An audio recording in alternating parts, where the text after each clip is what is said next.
요엘 첫 시간입니다. 요엘 1장 1절부터 10절 말씀입니다. 요엘은 포로 전기인 기원전 9세기에 기록됐다고 하는 사람들도 있고 포로 후기인 기원전 5, 6세기로 보는 사람들도 있습니다. 언제 쓰여졌는지 분명하게 밝혀 있지 않습니다. 보통 다른 예언서들은 어느 왕 때, 어느 제사장 때 이런 말이 있는데 여기는 그게 하나도 없습니다. 요엘은 하나님의 심판을 상징하는 메뚜기 재앙을 통해 여호와의 날은 큰 고난을 동반할 것이라고 말합니다. 그러나 하나님께서는 그러한 고난 중에서도 믿음을 지키는 하나님의 백성들은 보호하신다는 겁니다. 마지막 때 하나님께서는 남은 자들 남녀노소 누구에게나 성령을 부어주신다라고 합니다. 따라서 요엘에 나오는 재앙들은 멸망시키려는 것이 아니라 돌아오라는 것이고 듣지 않는 사람들은 멸망한다는 겁니다. 요엘의 예언은 하나님의 백성이 그에게 더 큰 충성을 맹세하고 그의 긍휼과 은혜 안에서 그의 자유를 보며 그들의 일상을 더욱 마지막 때에다가 초점을 맞추고 살도록 하는 기능을 합니다. 우리가 왜냐하면 이 땅에서 살아가는 동안에 주님의 마지막 심판을 생각하지 않고 살기 때문입니다. 그래서 마지막 심판날을 준비하면서 사는 그런 것을 초점에 두고 염두에 두고 살라는 것입니다. 이 예언은 요엘의 시대에도 마지막 주님 오실 때에 초점 맞춰 살게 했고요. 예수 그리스도께서 오셔서 죽으셨다가 부활하심으로 성령을 선물로 주신 이 시대의 백성들에게도 역시 종말에 초점을 맞춰서 살게 하는 것입니다. 그래서 주님 다시 오실 날을 기다리면서 우리가 이 땅에서 사는 겁니다. 그렇기 때문에 우리도 하나님께 더 큰 충성을 맹세하며 하나님의 긍휼과 은혜 안에서 마지막 주님 오실 때 완전히 회복될 것을 기대하며 지금 우리가 참고 견디며 말씀을 따라 살아야 하는 것입니다. 1절부터 4절에 보면 하나님께 돌아오는 자들만 살게 된다는 것을 가르치라는 겁니다. 그래서 아무 단서도 없이 그냥 부두엘의 아들 요엘에게 임한 여호와의 말씀이라고 했습니다. 부두엘이라는 이름은 포로 전기에도 나오고 후기에도 나오는 흔한 이름이기 때문에 어느 시대 누군지 알 수 없습니다. 요엘이라는 이름의 의미는요, 여호와가 하나님이다 라는 뜻입니다. 2절은요, 짝을 이루는 대꾸로 시작합니다. 늙은 자들과 그 땅에 사는 모든 주민들이 짝을 이룹니다. 늙은 자들이라는 말은 우리가 오해하면 안 됩니다. 늙은 자들이라는 말은 늙었다는 데 초점이 있는 게 아니라 고대 늙은 나이 먹은 사람들은 뭐가 됐냐면 백성들의 지도자가 됐습니다. 그래서 늙은 자들은 들으라고 했고 땅의 모든 주민들은 귀를 기울이라고 했습니다. 신명기 32장 1절에서도요, 하늘이여 귀를 기울이라 내가 말하리라. 땅은 내 입의 말을 들을지어다 라고 했습니다. 신명기에서는 귀를 기울이라는 말이 먼저 나오고 그 다음에 들으라는 말이 나중에 나옵니다. 그런데 여기서는 바뀌어 있죠. 신명기에서는 모세가 마지막 증거를 할 때 한 말입니다. 모세가 하늘과 땅을 말한 거는요, 다 들으라는 겁니다. 실제로 하늘과 땅만 들으라는 게 아니라 하늘과 땅에 있는 모든 사람들이 다 들으라는 겁니다. 마찬가지로 요엘이 말하는 것도 늙은 자들과 그 땅의 주민들을 말한 것은 다 들으라는 것입니다. 늙은 자란 백성들의 대표이고요. 구약에서는 장로라는 말도 결국 늙은 사람이라는 뜻입니다. 고대에는 노인들이 백성을 대표해서 지도자로 활동했기 때문에 지도자들과 그들을 따르는 나머지 모든 주민들은 다 듣고 귀를 기울이라는 겁니다. 그런데 특별히 지도자들인 늙은 사람들은 숫자가 얼마 안 됩니다. 왜냐하면 오늘날은 이렇게 장수하는 시대지만 옛날에는 60만 살아도 많이 살았다고 잔치를 했죠. 그렇기 때문에 실제로 나이 많은 사람이 숫자가 얼마 안 됩니다. 그래서 그들이 지도자로 대표를 하고 있는데 그들은 숫자가 얼마 안 되기 때문에 그들에게 말하면 분명히 들을 수 있습니다. 그러나 모든 백성들은 온 세상 모든 백성들, 이스라엘 모든 백성들이기 때문에 아무리 큰 소리로 말해도 다 들을 수가 없죠. 그래서 귀를 기울이고 들으라고 한 겁니다. 옛날에는 스피커도 없고 그렇기 때문에 예언자가 큰 소리로 말하면 조용히 귀를 기울여야 멀리 있는 다른 사람들도 알아듣는 겁니다. 그래서 군중들에게는 귀를 기울이라고 한 것입니다. 2절 뒷부분도 역시 짝을 이룹니다. 너희 날이나 너희 조상들의 날이나 이런 날이 있었느냐는 겁니다. 너희 날이란 요엘의 시대의 날을 말하고요, 조상들의 날이란 이스라엘의 과거 모든 시대를 말합니다. 신명기 4장 32절에도 사람을 세상에 창조하신 날부터 지금까지 지나간 날들을 상고해보라 하면서 이런 일을 들은 적이 있느냐라고 합니다. 무슨 뜻입니까? 그러면 요엘에 나타난 재앙은 평범한 재난의 날이 아니라 여호와의 심판의 날이라는 겁니다. 그런데 그런 재난의 날은 전에도 없었고 지금도 없다는 겁니다. 3절은 이러한 전무후무한 재앙을 자녀들에게 알리고, 자녀들은 또 자기 자녀들에게 알리고, 그 자녀들은 또 그 자녀들 후세에게 말하라는 겁니다. 무슨 뜻입니까? 대대손손 대대로 가르쳐서 기억하게 하라는 겁니다. 그 사건이 뭡니까? 4절에 나오는 재앙인데요, 팥종이가 남긴 것은 메뚜기가 갉아먹고, 메뚜기가 남긴 것은 누리가 썰어먹고, 누리가 남긴 것은 황충이 먹었다고 했습니다. 무슨 소리입니까? 아무것도 남지 않았다라는 겁니다. 그래서 어떤 사람들은 이것이 여러 곤충들이 애벌레에서부터 시작해서 잘 날지 못하는 어린 메뚜기에서 나중에는 자라서 날아가는 큰 메뚜기를 뜻할 것이라고 말을 합니다. 그러나 분명한 근거가 없습니다.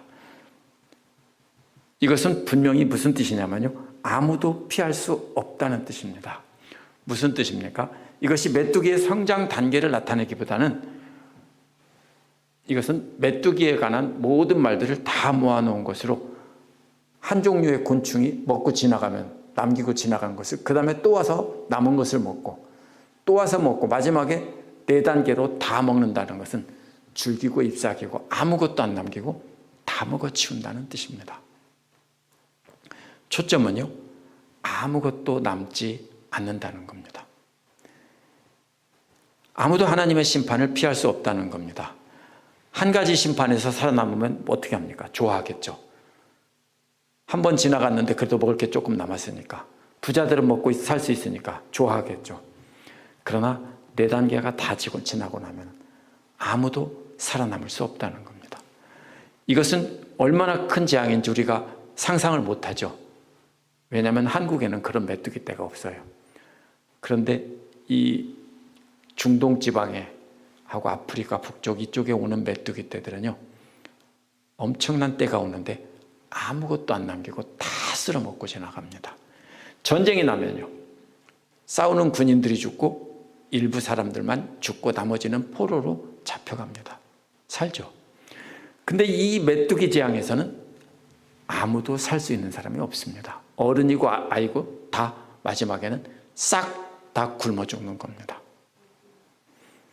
그러면 이러한 메뚜기 재앙이 실제로 일어나는 것이 아니라 비유라고만 말하기도 합니다. 그러나 고대 근동에서는요, 이런 재앙은 자주 있었습니다. 그래서 분명한 것은 그 예언을 듣던 사람들이 메뚜기 재앙이 얼마나 무서운 건지를 다 압니다. 왜냐하면 메뚜기가 한번 지나가면 다 굶어 죽는 것이기 때문입니다. 오늘날은 물론 수입하기도 하고 뭐 어떻게든지 살아남겠지만 당시에는 그럴 방법이 없습니다. 그래서 다 죽는 겁니다. 이것은요, 비유가 사실이냐 비유냐 이걸 따질 필요 없습니다. 이것은 하나님의 마지막 심판에서는 아무도 살아남을 자가 없다는 겁니다. 5절에서 7절은 하나님의 심판이 구체적으로 설명이 됩니다. 5절은 깨어라 술에 취한 자들아, 이런 말로 술을 즐기는 자라고 그랬죠. 술에 취한 자들이라는 뜻입니다. 이는 그 땅에서 포도가 정말로 많이 생산돼서 실컷 마시고 취해 있는 자들을 깨우는 모습입니다. 평소에는 이렇게 마실 수가 없습니다. 아주 부자들이나 아니면 처음에 포도 농사가 잘 돼서 그것을 축하하기 위해서 잔치할 때, 이런 때는 마실 수 있습니다. 평범한 사람들은 특별한 날이 아니면 술이 취하도록 마실 시간도 없고요, 일을 해야 되기 때문에 또 그렇게 마실 포도주도 없습니다.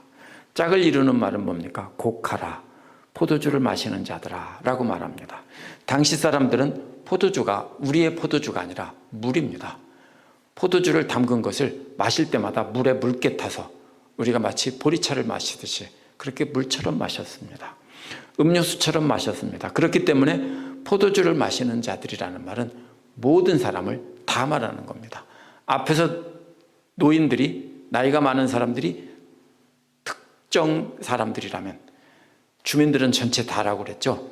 여기서도 술에 취한 자들이 극소수의 사람이라면, 아니면 어떤 특정한 잔칫날 때의 사람이라면, 이 나머지는 모든 때에 모든 사람, 빈부귀천 상관없이 모든 사람입니다.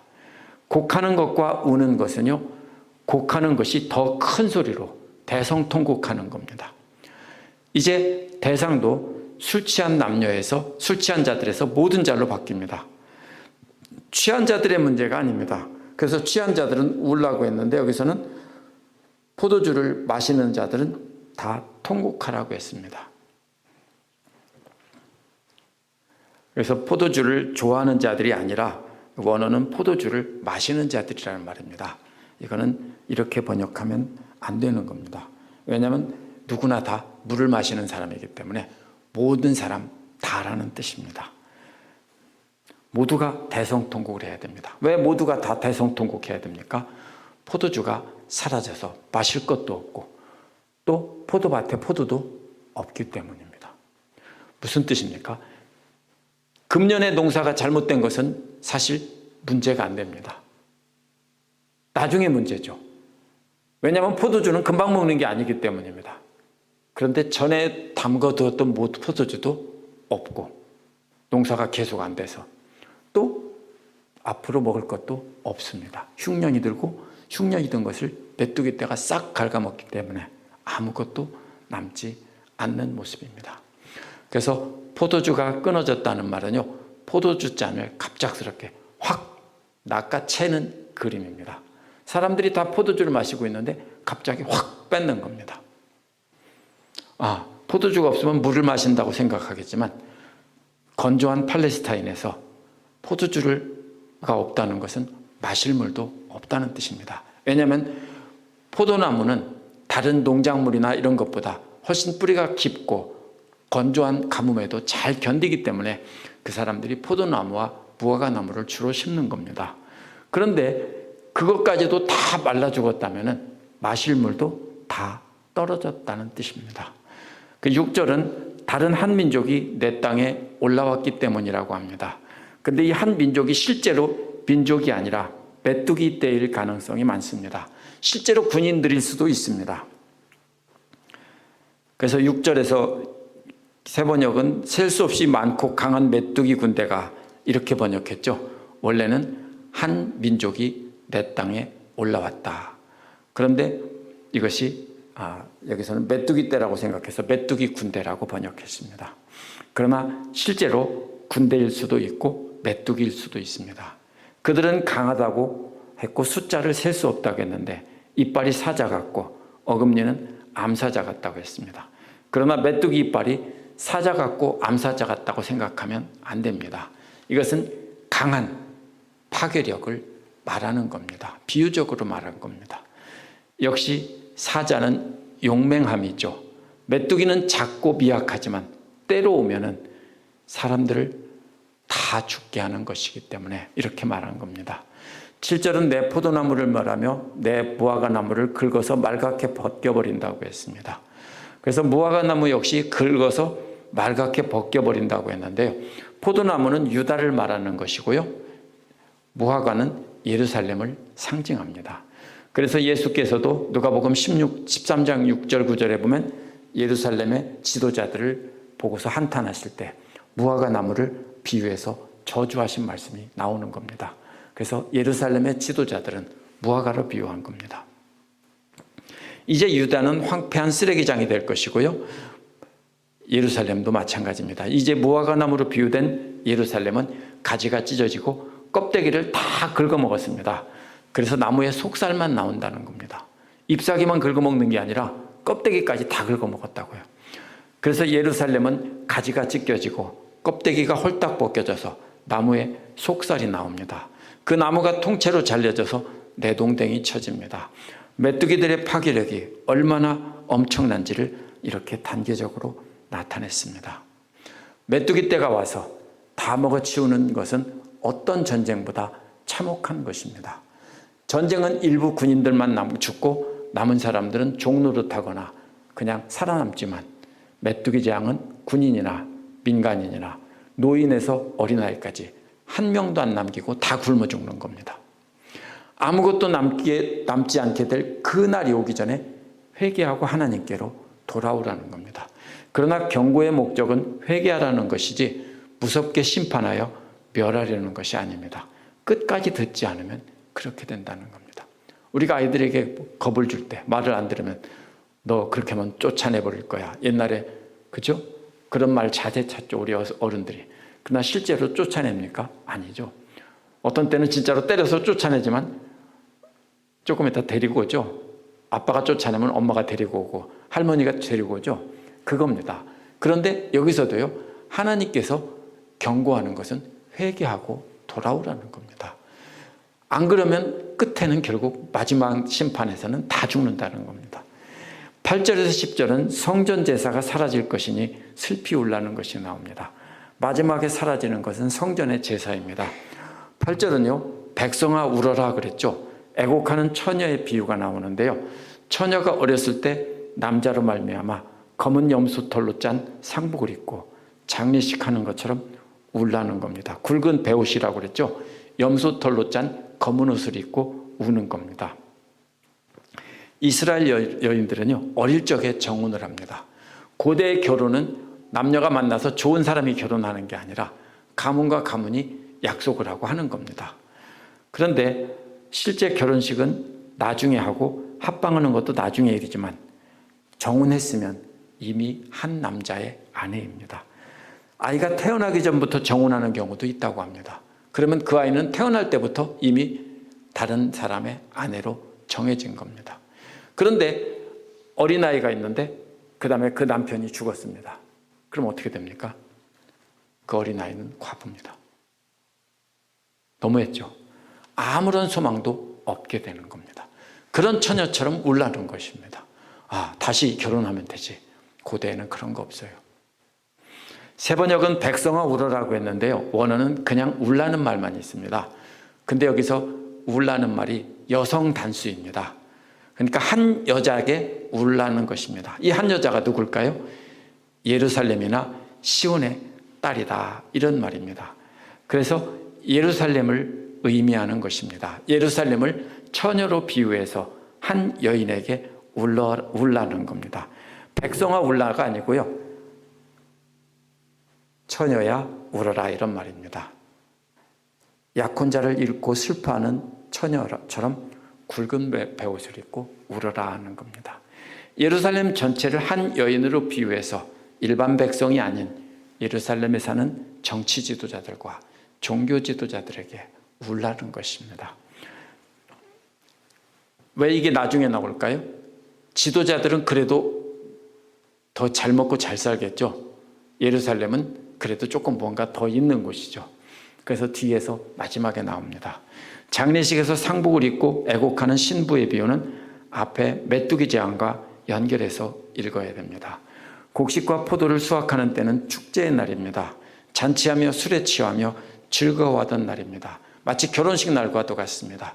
그런데 메뚜기 재앙은 마치 혼인잔치 날에 신랑이 죽은 것과도 같은 모습입니다. 잔치날인데 잔치를 못하고 운다는 겁니다. 9절에서는 예루살렘 중에서도 시온산에 있는 성전에 초점을 맞춥니다. 성전에서 소제와 전제가 끊어진다고 했는데요, 이게 뭐예요? 곡식을 드리는 제사가 소제고요, 전제는 포도주를 드리는 겁니다. 그래서 부어드리는 제사라고 그랬죠. 곡식을 드리고 또 포도주를 부어드립니다. 그런데 메뚜기 떼가 곡식들과 포도나무를 다 갉아먹었기 때문에 뭐가 없습니까? 곡식 제물도 없고 부어드리는 포도주 제물도 없는 겁니다. 그래서 이렇게 슬퍼하는 이유는 두 가지일 수 있습니다. 가장 중요한 것은 성전에서 희생제사가 끊어졌기 때문입니다. 하나님을 예배하며 사는 백성들에게 예배가 완전히 사라진다는 것은 엄청난 일입니다. 또 하나는요, 제사장들이 먹을 것이 없어서 굶어 죽게 됩니다. 10절은 주변의 땅들에게 초점을 맞춥니다. 개역은 밭이 황무하고 토지가 처량하다고 했는데요. 개역 개정은요, 뭐라고 했냐면 밭이 황무하고 토지가 마른다고 했습니다. 근데 원어는요, 밭은 다 파괴되었고 땅은 운다는 뜻입니다. 근데 이것을 갖다가 말랐다고 번역하면은요, 이 그림이 사라지는 겁니다. 무슨 비유입니까? 밭이 다 망가져서 땅이 운다는 겁니다. 땅이 통곡을 하며 운다는 뜻입니다. 왜요?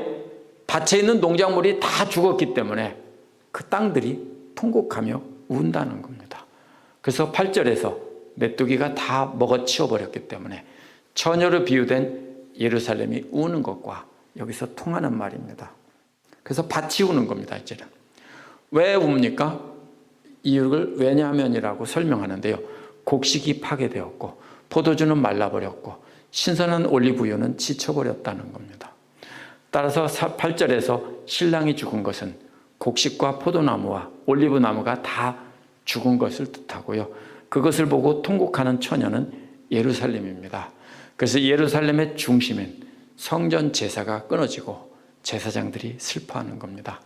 이 재앙의 마지막은 하나님을 예배하는 그 자리까지 사라지는 겁니다. 다 굶어 죽는 것입니다. 하나님께 드리는 제물은 어떻게든지 드리려고 했겠죠. 그래도 가난한 사람도 그것도 못 드리겠지만 그래도 여유가 있는 사람은 어떻게든지 하나님께 드리려고 했습니다. 그런데 마지막 그것까지도 없어집니다. 다 굶어 죽는다는 겁니다. 그러면 모든 소망이 사라졌으니까 슬피 울다 죽으라는 것입니까? 절대로 그런 뜻이 아닙니다. 이러한 참혹한 멸망을 미리 예언하는 목적은 여호와 하나님께 돌아오라는 겁니다. 여호와께 부르짖으라는 겁니다. 현재 한국이나 미국의 교회 상황을 보면 마치 요엘의 시대와 같습니다. 교회들은 점점 약해지고 사라져갑니다. 교회를 나오는 사람들 중에도 예배를 중히 여기는 사람은 소수입니다. 코로나 바이러스 이후에는 많은 사람들이 모이지 않고 온라인으로 보면서 예배만 드리는 분들도 있습니다. 이게 이제 그 기점으로 해서 교회가 훨씬 더 많이 약해졌고요. 많은 교회들이 문을 닫았습니다. 그렇기 때문에 오늘날 목회자들 중에는 오늘 말씀에 나온 제사장들처럼 예배가 사라져서 울고 먹을 것이 없어서 슬피 우는 사람들이 많이 있게 되는 겁니다. 앞으로 갈수록 더해질 것입니다. 하나님께서 우리에게 작은 재앙으로 경고하실 때 들어야 합니다. 남녀노소 지위 고하를 막론하고 다 들어야 합니다. 우리가 먼저 들어야 됩니다. 그래서 뭐 하라겠습니까? 오늘 말 초점은 자손 대대로 전하고 가르치라는 겁니다. 너희들 이 말 안 들으면 다 죽는다는 것을 자손 대대로 가르치라는 겁니다. 우리 자손들에게 뭘 가르칩니까? 너는 우리가 젊었을 때 했던 것처럼 어리석은 삶을 살다가 늙어서 하나님께 돌아오면 안 된다. 나는 비록 그랬지만 나는 그것을 경험했으니까 너희들은 그렇게 살지 말아라 라면서 우리가 본을 보여야 합니다. 말로 가르치고 또한 우리의 삶을 통해서 본보기를 들려줘야 합니다. 농사를 짓지 않는 우리에게 더 이상 메뚜기 재앙으로 경고하지 않습니다. 우리가 하는 일에서 여러 가지 형태로 경고하실 것이고요. 그 경고는 작은 일에서 시작해서 점점 커질 겁니다. 그것은 뭡니까? 호세아에서 나온 것처럼 하나님이 한없이 참고 참으시면서 조금씩 이렇게 경고하시는 거고요. 요한계시록에서도 뭐라고 합니까? 계속 조금씩 강도를 높여가면서 하나님께서 심판하시죠. 무슨 뜻입니까? 돌아오라는 겁니다. 그러므로 하나님께서 경고하실 때 돌아와야 하고요. 계속 자기 고집대로 자기 생각이 옳다고 계속하면 멸망하게 됩니다. 하나님의 심판에서 살아남을 자는 아무도 없습니다. 우리 세대나 우리의 자손들의 세대나 똑같이 다 멸망합니다. 오직 하나님께 돌아오는 자들만 산다는 것입니다. 그렇기 때문에 오늘 우리가 하나님께서 말로 경고하실 때 듣는 것이 가장 좋은 것입니다.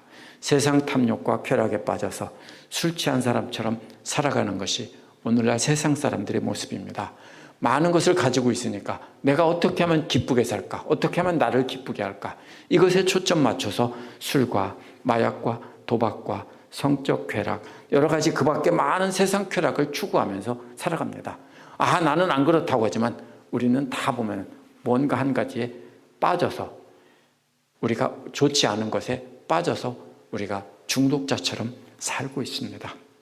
어떻게 하면 많은 재물을 가지고, 어떻게 하면 많은 권력을 가지고, 어떻게 하면 더 많은 존경을 받을지 살아가는 사람들도 똑같습니다. 우리가 보면은 저분은 대통령이 안 돼도 존경받는 사람일 텐데 왜 대통령이 돼서 저 부끄러움을 당하는가, 이렇게 생각하는데요. 나 같으면 안 하겠다 그럴 텐데 사람이 어떻게 됩니까? 대부분 그 위치에 있으면 조금 더, 그렇죠? 웬만큼 재버리면은 더 이상 안 가져도 될 것 같은데 자꾸 조금 더 계속 욕심을 부리다가 그냥 죽습니다. 그게 세상 사람들입니다. 그런데 호세아는 이러한 세상과 하나님 사이에 양다리 걸친 사람들을 가늠하는 여인으로 비유했습니다. 그런데 호세아 다음에 요엘을 정경에 배치한 것은 의미가 있습니다. 이것이 어느 것이 먼저라고 하는 그 뜻이 아닙니다. 요엘의 시대는 하나님의 심판이 더 임박하게 강한 형태로 나타나 있습니다. 호세아는 가늠한 여인에게 경고하는 것처럼 되어 있지만 이제는 요엘에서는 마지막 메뚜기 재앙으로 싹 쓸어갈 재앙으로 경고합니다. 그러므로 그날이 오기 전에, 마지막 날이 오기 전에 하나님만 두려워하며 경배하는 삶을 살아야 합니다. 어떻게 해야 합니까? 하나님께로 돌아오라는 겁니다. 뭘 돌아옵니까? 나는 예수를 믿고 나는 하나님을 잘 믿는 사람인데 어디로 돌아옵니까? 양다리 걸치고 있는 것에서 돌아오는 겁니다. 이제 전적으로 하나님만 의지하는 삶으로 바뀌어야 됩니다. 말씀을 붙잡고 묵상한 말씀 속에서 하나님의 뜻을 발견하고 계속해서 내 생각을 내려놓는 연습을 해야 됩니다. 그렇게 하면서 우리가 경험한 것을 우리 자손들에게 가르쳐야 됩니다. 내가 날마다 그것을 경험하지 않으면 자손들에게 그것을 가르칠 수가 없습니다. 아이들은 내 말을 듣고 배우지 않습니다. 내가 내 몸을 쳐가면서 복종해가는 모습을 보고 배우지 아이들은 내 말을 보고 배우지 않습니다. 제 아내가 우리 아이가 아플 때, 제 아내가 우리 아들이 속 썩일 때, 제 아내가 침대에 엎드려서 기도하면 아들이 문 쑥 열고 들어오다가 엄마 기도하네 하고 문 닫고 나갑니다. 마음에 남아있을까요? 남아있을 겁니다. 그렇죠? 우리는 그렇게 우리 자손들에게 기도하는 모습을 보여주고 말씀을 따라 순종하는 모습을 우리가 계속 보여줘야 됩니다. 그렇게 하면서 우리가 삶과 경험과 함께 하나님 말씀을 가르쳐야 됩니다. 그것은 제가 할 수 없습니다. 저는 우리 성도님들에게 말씀을 전합니다. 그러면 가정에서 자녀들을 가르칠 수 있는 것은 바로 우리 성도님들입니다. 그래서 그렇지 않고 말만 계속 믿는다고 경건의 모양만 있다면 자녀들이 제일 먼저 합니다. 그러므로 우리는 만약에 그렇게 하지 않는다면 하나님께서 메뚜기 재앙처럼 싹 쓸어 가시는 겁니다. 이것이 우리에게 하시는 경고고요. 우리 자녀들을 믿음으로 잘 가르쳐야 하는 바로 경고입니다. 기도하겠습니다.